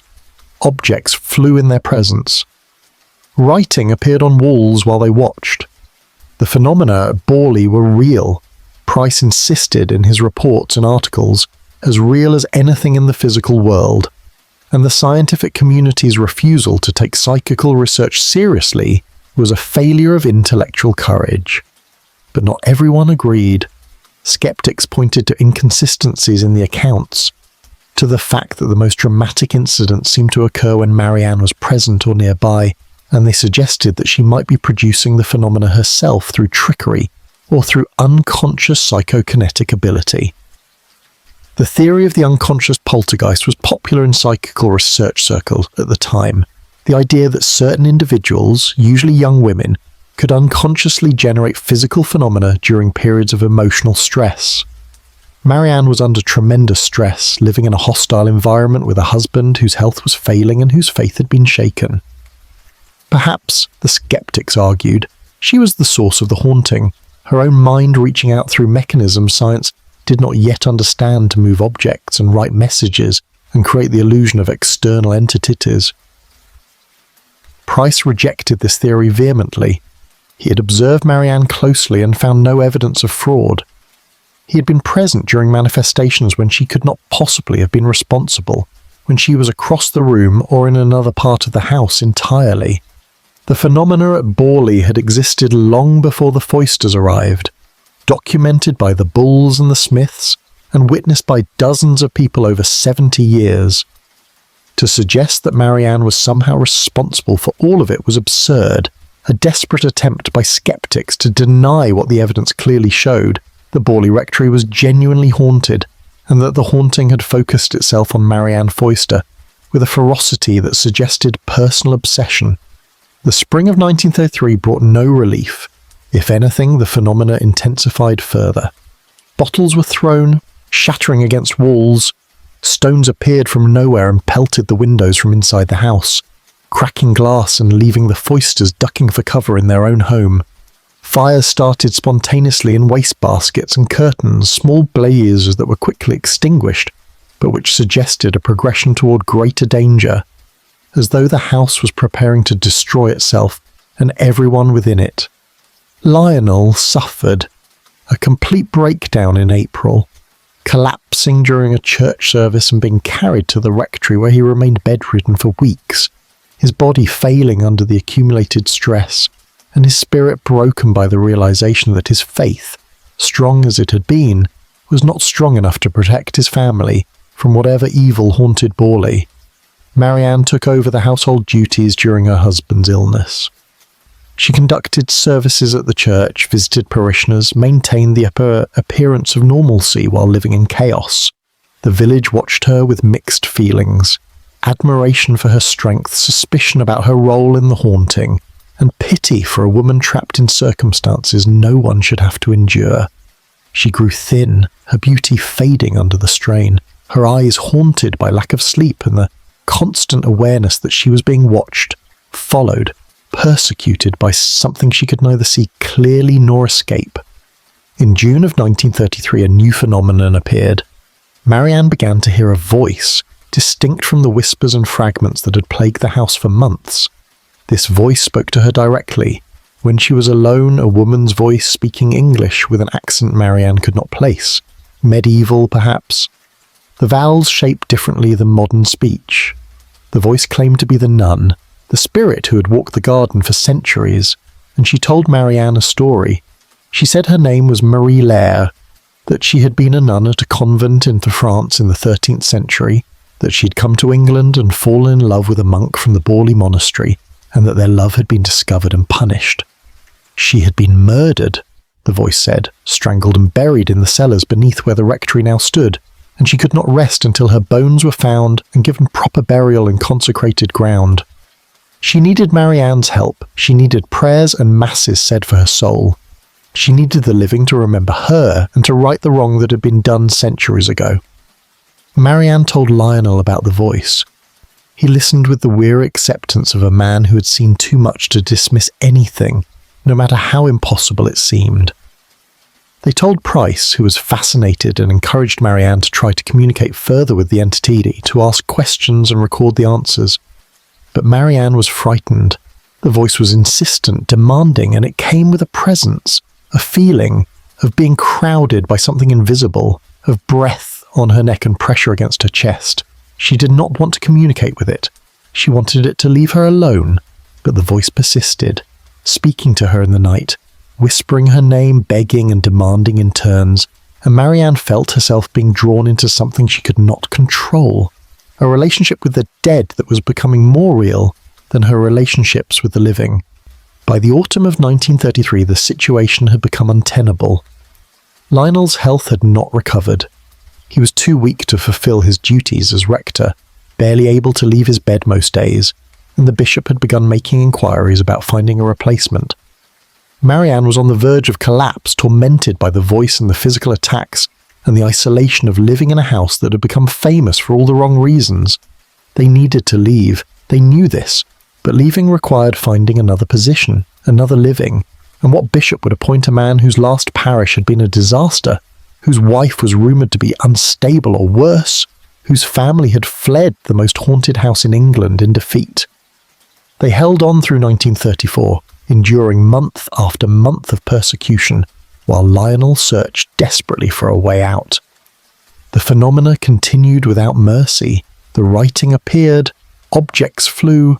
Marianne was struck and pushed, and once nearly suffocated when she woke to find pressure on her throat, invisible hands choking her, until she fought free and fled the bedroom, gasping. The house had become a prison, and they were inmates serving a sentence with no end date, no possibility of parole except through death or madness, or the miraculous intervention of a god who seemed to have abandoned them to the darkness. In October of 1935, 5 years after arriving at Borley Rectory, the Foysters finally secured a new living. Lionel had been appointed to a small parish in Suffolk, far from Essex, far from Borley, and that they prepared to leave with a mixture of relief and guilt. Relief because they were escaping, finally, after years of suffering. Guilt because they were abandoning the house to whatever came next, leaving the problem unsolved, the nuns still unquiet, the dead still angry. They packed their belongings, quickly, eager to be gone before the house could mount some final assault to keep them there. Marianne walked through the rooms one last time, saying goodbye or perhaps apologising, and as she stood in the drawing room where so much had happened, she heard the voice one final time. It spoke her name softly, almost tenderly, and it said simply, "Thank you." And then silence, profound and complete, as though the presence had released her, had finally let her go. The Foysters left Borley on a grey November morning. They did not look back as the car pulled away, and they never returned. Lionel would live only a few more years, his health broken by his time at the rectory, and when he died, Marianne did not attend the funeral. She remarried eventually, moved to Canada, and spent the rest of her long life refusing to speak about Borley, about the 5 years she had spent in the most haunted house in England, about the voice that had spoken to her, and the hands that had struck her, and the writing on the walls that had called her name.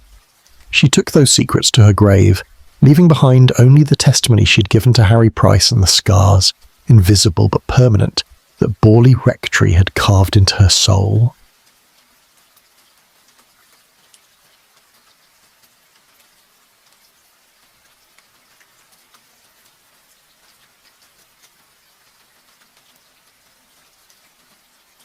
Chapter 9. The Final Tenants. The rectory stood empty again through the winter of 1935 and into the spring of 1936. The bishop made no attempt to find a new rector for Borley. The living had become impossible to fill, the house's reputation now so thoroughly established that no clergyman in England would consider accepting the position.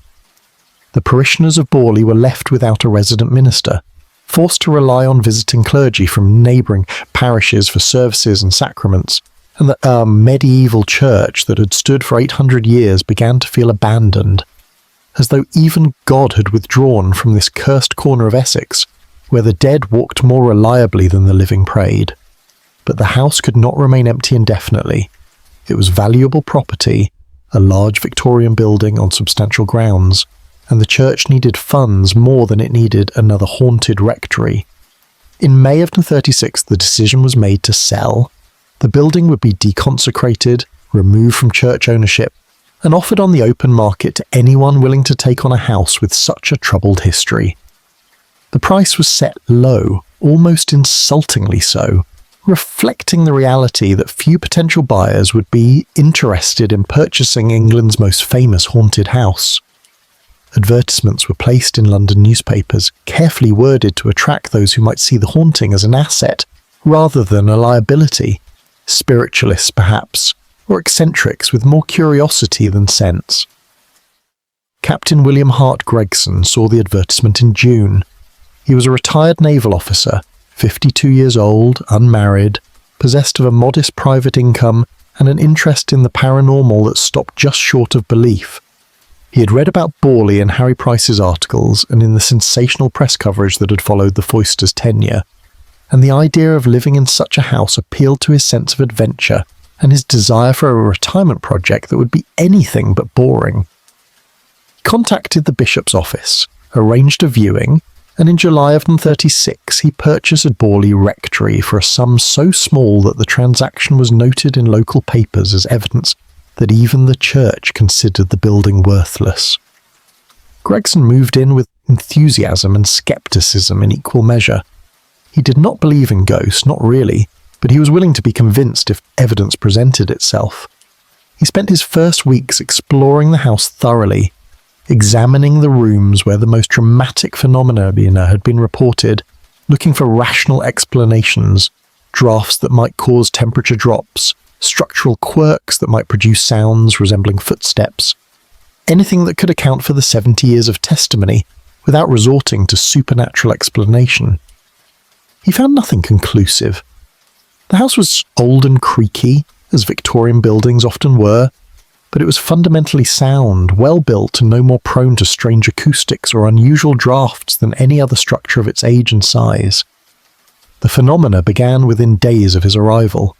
He heard the footsteps on his third night in residence, the now legendary sound that had disturbed every previous occupant, walking the upstairs corridor with deliberate slowness. Gregson lit a lamp and investigated, finding nothing, and he returned to bed, telling himself it was the house settling, though he knew the difference between settling timber and the tread of feet on floorboards. The footsteps returned the following night, and the night after that, and Gregson began to accept that this particular manifestation at least was real and ongoing, though what it signified he could not say. Other phenomena followed. Doors opened and closed without obvious cause. Objects moved. Gregson would place his reading glasses on the table beside his chair and find them an hour later on the mantelpiece across the room. Cold spots appeared, particularly in the blue room which he had chosen as his bedroom despite its reputation, or perhaps because of it. He wanted to experience whatever the house had to offer, to confront the phenomena directly, rather than avoiding the most active locations. The cold in that room was profound and inexplicable, persisting even on warm summer nights, and sometimes when he woke in the darkness, he felt the presence that so many had described before him, the sense of being watched by something that stood just beyond the reach of lamplight and had no intention of making itself fully known. Harry Price appeared at Gregson's door in August, uninvited but not unwelcome. The two men knew each other slightly from psychical research circles in London, and Gregson was willing to allow Price to continue his investigations now that the house had a resident again. Price was delighted.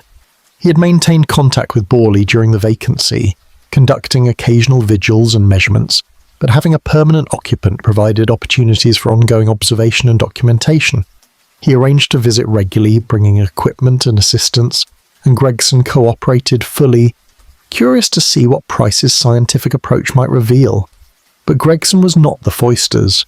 He was not a man who frightened easily, and he did not personalize the phenomena or interpret them as a persecution. When object moved, he noted it with interest rather than fear. When he heard voices, fragments of whispers in empty rooms, he tried to determine their source rather than fleeing. He approached the haunting as a puzzle to be solved rather than an assault to be endured, and perhaps because of this attitude, the manifestations in his presence were less violent than they had been during the Foysters' tenure. The house seemed to respect his calm, or perhaps it simply needed victims who would react with fear, and Gregson refused to give it that satisfaction. He did see the nun. It was a September evening, twilight settling over the garden, and Gregson was walking the grounds when he glimpsed a figure in dark robes moving along the path near the hedge. He called out but received no response, and when he moved closer the figure faded, dissolving into the gathering dusk in the manner that decades of witnesses had described. He stood at the spot where she had been and found nothing. No footprints in the soft earth, no disturbance in the grass, no evidence that anyone had passed. Yet he had seen her clearly, solid and three-dimensional, and the experience troubled him more than he admitted. He had wanted to remain skeptical, to find natural explanations, but there was no explaining what he had witnessed through any conventional means. Price conducted several important experiments during Gregson's tenure. In October of 1936, he organised what he called a mass observation, inviting 48 volunteers to spend a night at the rectory, stationing them throughout the house with instructions to record anything unusual they experienced. The night produced mixed results. Some volunteers reported nothing. Others claimed to have heard footsteps, voices, bells ringing. 2 women in the blue room reported seeing a dark shape pass across the window from inside the room, though when they investigated, they found no one. One man felt a blow to his shoulder in an empty corridor and displayed a bruise the next morning. The evidence was suggestive but not conclusive, enough to convince believers but not enough to persuade skeptics, and the controversy around Price's work continued. Gregson lived at Borley for 3 years, longer than the Smiths but not as long as the Foysters, and during that time he maintained a detailed journal of his experiences. He documented the footsteps and the cold spots and the movements of objects. He recorded dates and times and circumstances, building a database of phenomena that he hoped might reveal patterns or provide clues to understanding the haunting. But no patterns emerged beyond what was already known. The manifestations were more frequent at night. They occurred in certain locations more than others, and they seemed to intensify during periods when multiple people were present, as though the attention of the living somehow fed the energy of the dead. By 1938, Gregson's interest had begun to wane. The novelty of living in a haunted house had worn off, and he found the constant low-level disturbances more tedious than frightening or intriguing. He was not being persecuted as the Foysters had been, but neither was he comfortable. Sleep was perpetually disturbed by sounds in the night. The house was always cold, requiring fires even in summer, and the expense of heating such a large building was becoming burdensome. And there was a loneliness to the place, an isolation that came not just from its remote location, but from the knowledge that he was living with presences that were fundamentally alien, that did not wish him well or ill, but simply did not care about him at all, as though he were an insect crawling through a landscape too vast to notice his passage. In February of 1939, Gregson decided to sell. He had no particular buyer in mind, no plan for where he would go next, but he knew he could not remain at Borley indefinitely. The house was wearing on him, eroding his skepticism and his calm in ways he had not anticipated. He contacted estate agents and began the process of listing the property, though he held little hope that anyone would purchase it given its reputation. But before a sale could be arranged, before he could escape the rectory that he had entered with such confidence, fire came to Borley. It began on the night of February 27th, 1939. Gregson had been sorting books in the library, packing them in preparation for his eventual departure, when he smelled smoke. He followed the scent to the corridor outside the library and saw flames climbing the wall, fire spreading with unnatural speed across wood panelling and up toward the ceiling. He tried to fight it with a bucket of water, but the fire was too advanced, too hot, and within minutes the entire corridor was ablaze. He fled the house and ran to the village to raise the alarm, but by the time the fire brigade arrived from the nearest town, the rectory was fully engulfed. Flames shooting from every window, the roof collapsing in showers of sparks that lit the night sky and could be seen for miles across the flat Essex landscape. The firefighters fought the blaze for hours, but they could not save the building. The rectory burned through the night, the fire consuming 77 years of history, reducing walls and floors and memories to ash and rubble. And as the house burned, witnesses who had gathered to watch reported seeing figures in the windows, shadows moving through the flames, shapes that might have been victims trapped inside or might have been the ghosts of Borley taking their final leave. One woman claimed she saw the nun standing in the garden, watching the rectory burn, her expression impossible to read in the firelight. Others said they heard bells ringing as the building collapsed, phantom bells summoning a phantom congregation to witness the destruction of the house that had held them for so long. By morning, only the walls remained, blackened and unstable, the interior completely destroyed. Gregson stood in the ruins and wept, though whether from relief or loss he could not have said.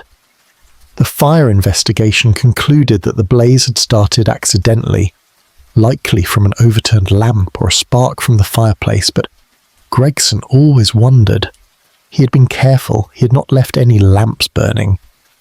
And the speed with which the fire had spread suggested something more than accident, suggested that the house had decided to destroy itself, to end its own haunting through flame and ruin, rather than pass to yet another occupant who would document its misery and call it research. The ruin stood for 5 more years. The walls were too damaged to rebuild, too expensive to repair, and Gregson abandoned any thought of reconstruction. The property was sold to a demolition company, and in 1944, as the Second World War entered its final year, the last standing walls of Borley Rectory were pulled down. The bricks were carted away, the foundations were filled in, and the site was left as empty ground, grass-covered and unremarkable, a plot of land in the Essex countryside where a famous house had once stood and where, if the stories were true, the dead had walked for centuries and might walk still.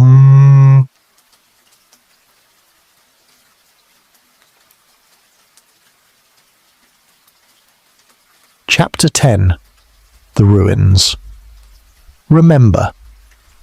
The demolition of Borley Rectory in 1944 was meant to be an ending, a final punctuation mark on a story that had troubled the village for 8 decades.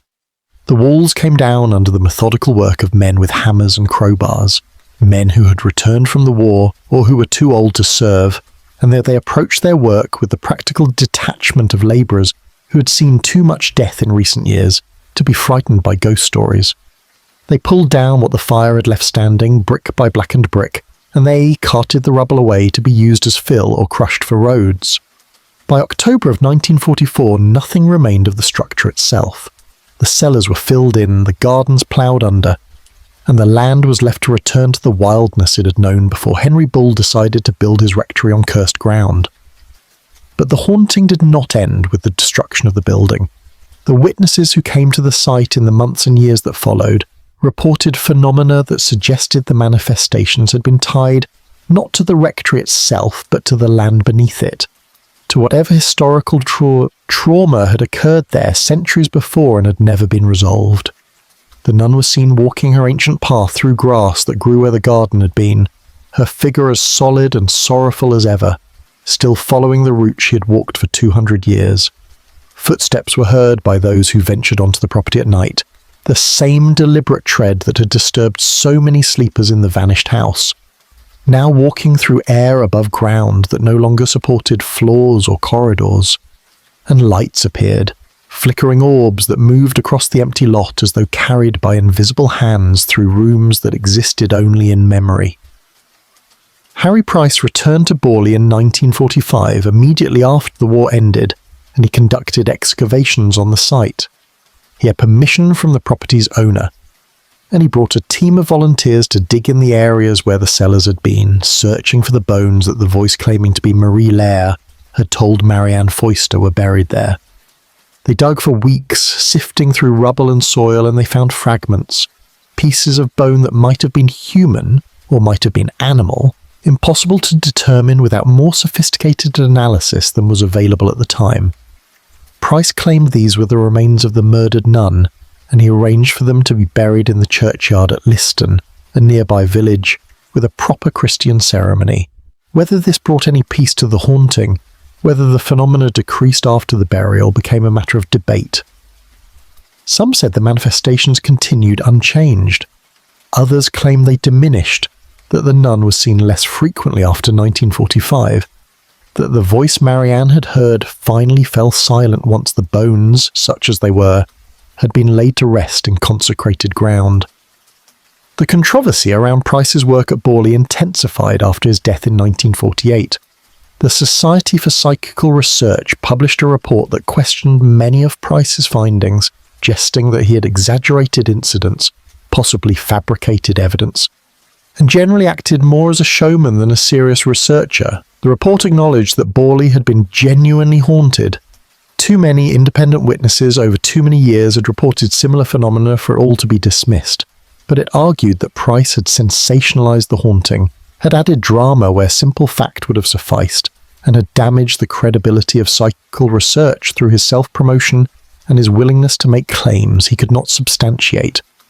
Price's defenders countered that the SPR was jealous of his fame, that they resented his ability to reach popular audiences, while their own work remained confined to academic journals read by dozens rather than thousands. The debate became bitter and personal, and it continued for decades, splitting the small community of psychical researchers into factions that argued more about Harry Price than about the nature of the supernatural.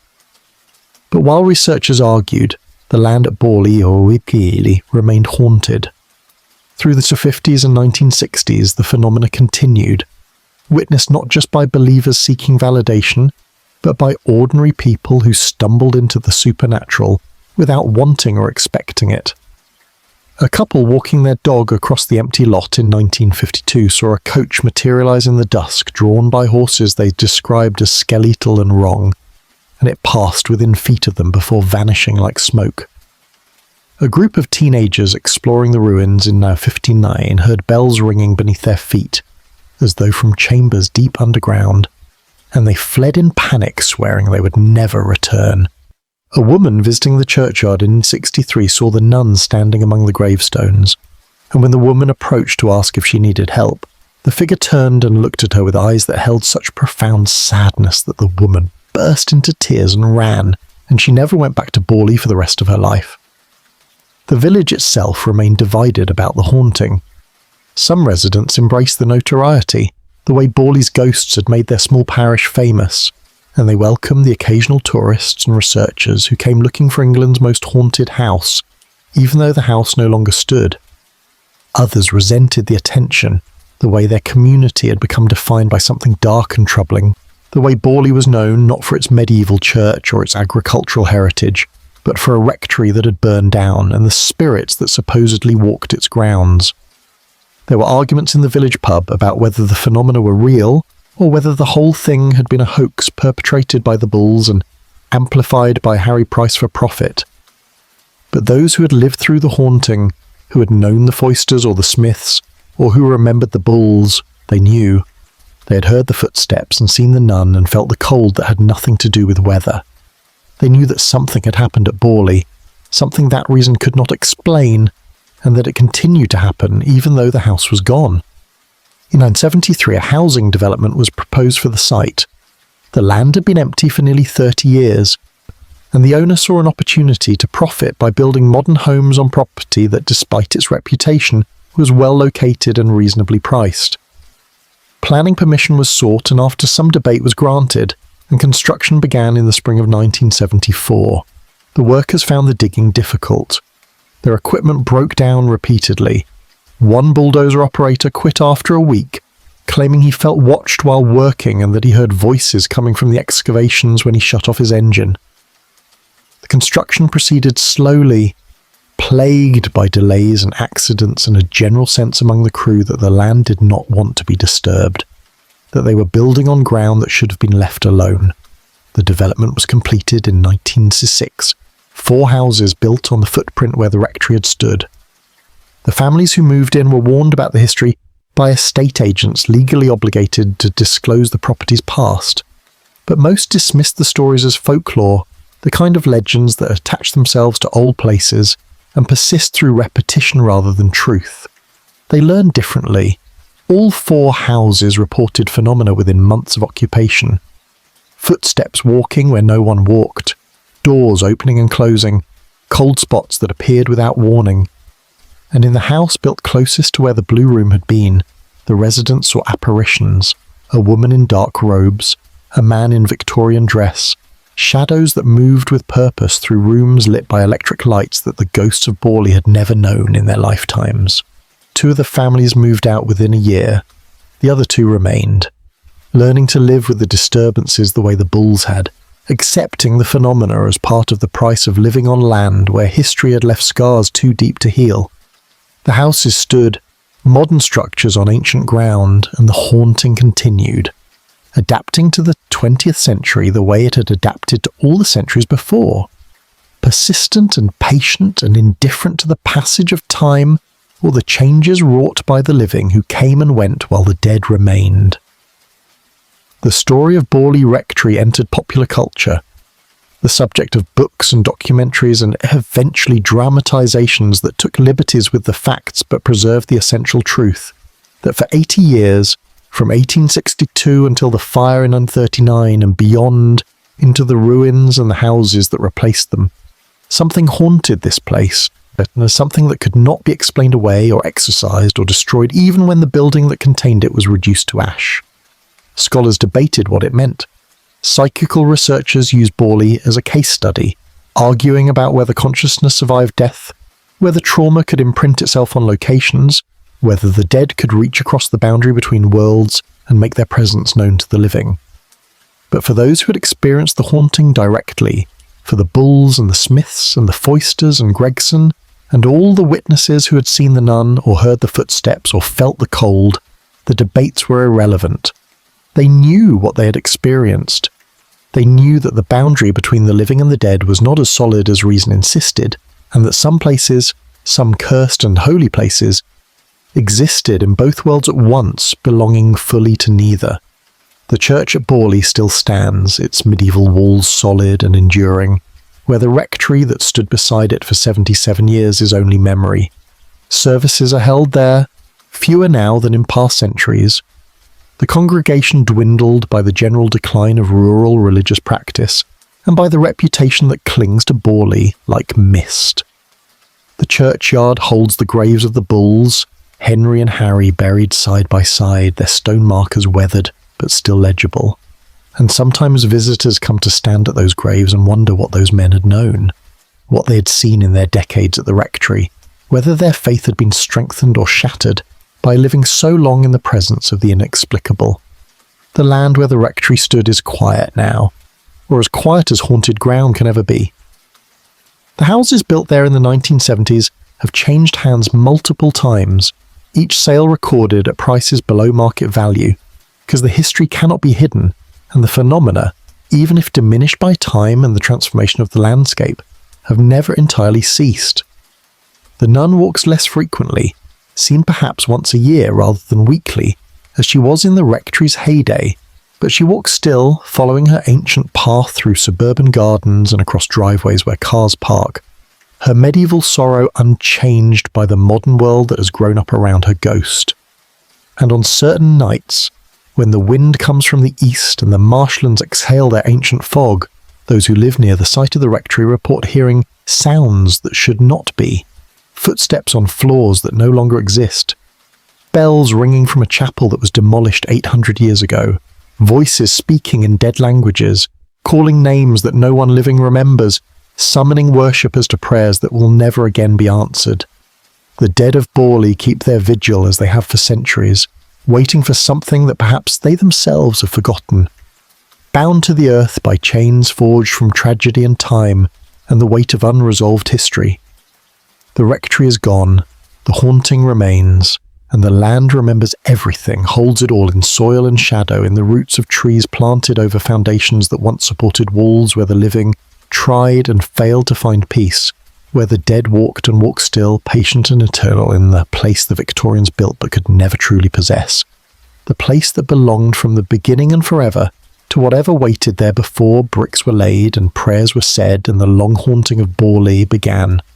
The candle has burned low, the story draws to its close, and in Essex, in a village where a famous house once stood, the night deepens and the fog rolls in from the marshlands, and somewhere in that fog, if you listen carefully, you can hear footsteps, slow and deliberate, walking a path worn smooth by centuries of repetition, walking towards something or away from something, walking because that is what the dead do in places where they cannot rest, cannot leave, cannot find whatever release might finally free them from the endless procession through darkness that has become their eternity.